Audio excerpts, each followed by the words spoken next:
I don't know about you. I know Lolly's going to disagree with me on Salah.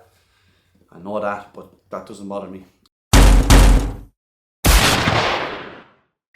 Welcome back to So what I'm going to do here in this video is I actually want to go over the last few games and who's our best players and who's not performing. Because, of course, Liverpool losing at the weekend to Palace, and deservedly so. Palace deserved to beat them. You're going to see a lot now from the media and all that coming down on them, which is fair enough. I mean, they haven't been playing well, but as we said, we still have 15 points on board. But who's playing well and who's not playing well? So we'll just go from the starting lineup against Palace on Saturday. And who's been doing... So Alisson in goals. How has he been doing this season? He saved us a load of times. There's no doubt about it. To me, I think he's the best keeper in the world, or one of the best keepers in the world. He's definitely in the top three. And he's saved us multiple times. I don't need to talk about him any more. Even this season, he's pulled out great saves and kept us in the game on like Saturday as well, with all the chances we give away. That's that. Kirk is... The jury's out on him still. I mean, he is a bit wild. In the decision making he does. He seems to be, he acts a brief second before he thinks. He's a great player. There's no doubt about it. There's a good player there. There's no doubt about that. But at the moment, he hasn't been showing what he can do. Van Dijk, I think he's the best. I still think he's the best defender in the world now. So there's no disputing that. You watch him in every game. We know he's cool, calm, collected on the ball. He wins every ball in the air. He shepherds players out. He's strong. Van Dijk is not someone you're going to question this season anyway as far as form. Konate, on the other hand, has been hit and miss. When Konate plays well, Konate is very, very good. He does play a lot of good games. But against Palace, he was all over the place. Is his head in Madrid?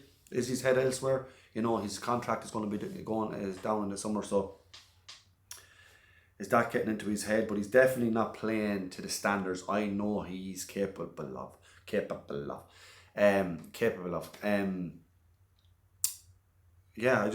good player. I want him to stay, but it's not looking good. As far as new contracts and that, I don't know if they've offered him money yet, but he hasn't been playing the best this season, but there's a good player there. The starting lineup, so we went with Bradley. I always like Bradley as a player. The only thing that worries me about Bradley is that he got a lot of injuries. He's only young and he's picking up injuries, and I don't like that straight away. I've from playing football myself down through the years and seeing other Premier League footballers and stuff like that. Anyone who's getting injured, and you hear they're injured all the time, especially when they're young, I don't know, but I just don't like to see a player injured all the time at a young age. I think it's not good. Next up is McAllister. McAllister we know is a very, very good player. I think he had a great season last season. This season I think he's a bit slow starting. I know he was out for a couple of games.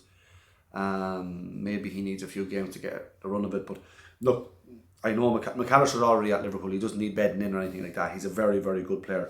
Has he been performing to the best that we expect him to? No, but it's he kind of gets a pardon because he did miss a couple of games and stuff. So I think he'll be bang on for us.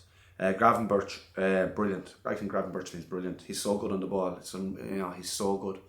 He just glides past players. He takes the ball in the half turn so well. He's a very, very good player. Good player in possession. I think he's been very good for us this season. Wirtz, he's the surprise package for me as far as I thought he would hit the ground running. Because technically, I don't think there's many players in the world as good as him. Technically, he's really, really good, gifted with the football. But maybe the physicality of the Premier League now, he knows or feels it, and he probably feels that he's not going to get away with the things we got in Germany, and maybe Germany was a more relaxed paced game. Maybe it wasn't as physical. I doubt it was as physical, so he needs adjusting. But I think, now I know the media attention's on him now, but I think he's too good technically not to be a good for not to work out for him. I just think the physicality part maybe is an issue, but we have to give him time. I'll be the first to knock him anyway. When the time comes, I'll be the first to say, look, it hasn't worked out, but 6 games in, we can't do that. Szoboszlai, to me, could be the player of the season so far. I know it's only 6 games in, but to me, he's been our best player, or one of our best players. So I'm happy enough with him. Salah, to me, is the one I said Saturday. I'm not happy with Salah. How can I not be happy with him? He's of all the goals he scored for Liverpool, all the last few seasons, the records he sets, there's no disputing that. There is absolutely no disputing that. But like everything, in the now, Salah's not performing. The thing that worries me is that Arne Slot doesn't even take him off. Now, I'm not disputing he shouldn't start, because he should start. I mean, he's Salah, he will pop up a goal here and there. Now, you might argue, say, you have to leave him on, he always might nick a goal and that, but you can't be always relying on that, because to me, we were a man down with him the other day. It's simple as that, football is a now moment. It's in a now form. Salah's not in form. Yes, it's early in the season. But if he's not scoring goals, he doesn't really offer anything else. And especially this season, so I don't know. As I said, he's going to start for me every game. But he's not that good that he can't be subbed. There's no doubt about it. He's not that good that he can't be subbed. 6 games in, and I think he's been having a very poor season. Just show me. I'd like for Slot to say, look, show me a bit of balls, and sub our star player. Now, I don't know if that's going to upset everything between the relationship and the players. I don't know, but I don't think no player is too good to be subbed, and he hasn't even done that yet. So that worries me a little bit. Isak, he's only he's big part games. He's had 2-3 games, big part. So we can't even talk about him. I'm not even going to mention him because he needs to get up the par, so up the pace. Let's see, Gakpo. Gakpo has been okay this season. Hasn't been brutal. Hasn't been setting the world alight. He is dangerous. We know that he is dangerous. Coming in off that left there, he does get shots off. So yeah, Gakpo hasn't been the worst. So I'm not too worried about him. Jones, I don't know if he's been at it really, has he? He hasn't really started many games, so so I can't really comment on his form or anything like that. Frimpong, to me, was injured for a couple of games. Again, I know he got injured in the first or second game of the season. But he's been, to me, it doesn't look, again, people might say, well, you can make the same argument for Kirk and Wirtz because they need time to bed in. There's something worrying about Frimpong for some reason. I don't know what it is. It just seems a bit off. I thought when he came on the other day, he was very poor.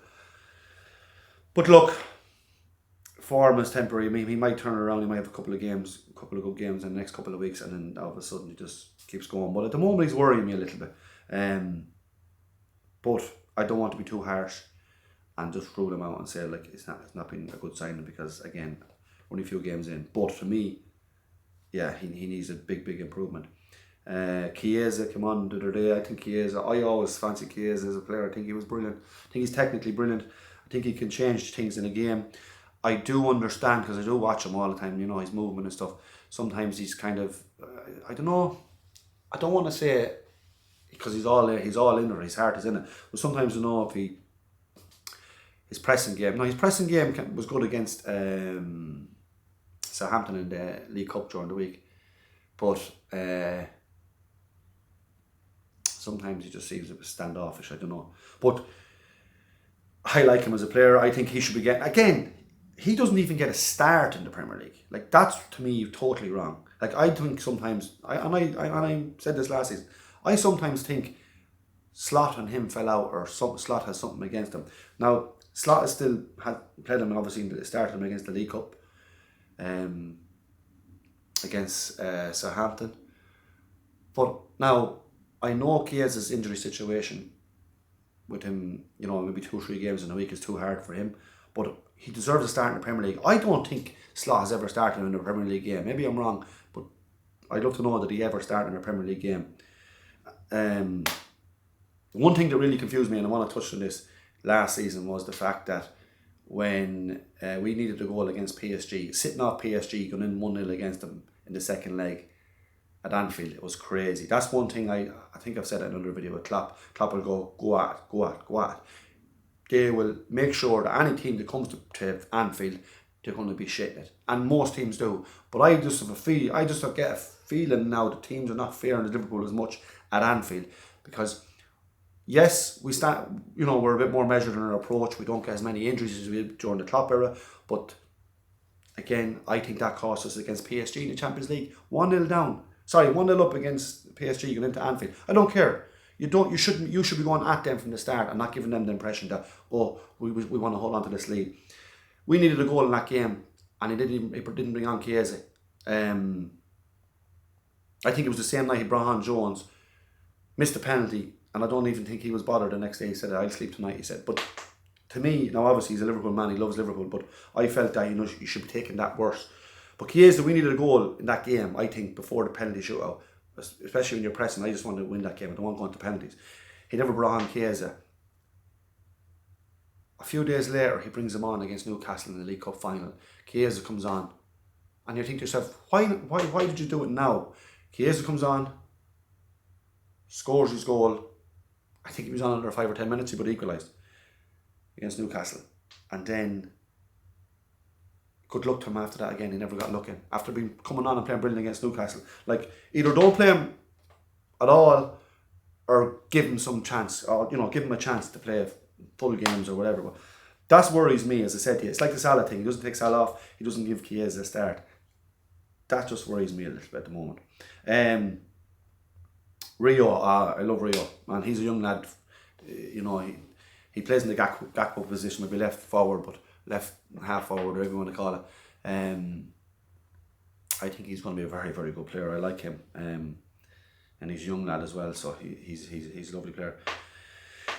Quickly, who did we miss out on? Did we miss out on anyone? But Ekitike. I think Ekitike is brilliant. I've said it in previous videos. I think he's actually a very, very good player. I think he's going to be a handful for all the. He's proved it. I mean, he scores goals. He has scored goals this season, and he's only in the door. So he's probably our best signing as far as hitting the ground running and that. So I'm happy with him.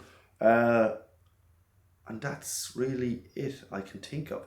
You have Joe Gomez. I always like Gomez. Gomez injury prone, but I think if Gomez hadn't got injury issues all the time, he's a great man to have for cover for centre half, for left full, for right full. I mean, he is a good player. Robertson, obviously, he seems to be back up now for Kirk, but there's times there. I actually felt like last season there. You could kind of see Robertson slightly on the decline, but that's okay. It's his age. I mean, he's a lot of miles in them legs, and especially to the style of play, he was the way he played, like he was just bombing forward. That's attacking full back. So there is miles in the legs now. So you kind of seen that decline last season. So this is why they brought Kirkus in. But you know what, Robertson could be getting back in soon. I don't know what this was, but so yeah, Endo. That's the only other lad I can think of. Endo. So Endo, I love Endo. Who doesn't love Endo? Pure heart. He's actually never gives the ball away. He's good in possession, and he can find these little passes, tread through passes. I like Endo as a player, and he's a great man to come on. And even if you're trying to defend the lead, he's a great man at breaking up play. I don't think Endo has been a very good signing for the money we got Endo. So yeah, that's it for what I think so far this season. I don't know about you. I know Lodi's going to disagree with me on Salah. I know that, but that doesn't bother me. Because I believe, that he should be subbed, at some stage, just to, give him maybe a reminder that you're not invincible. But yeah, that's it. So I just said I'd do this video here. Yeah, catch up. I might do a video tomorrow for after the Champions League game. So yeah, take care. Talk soon.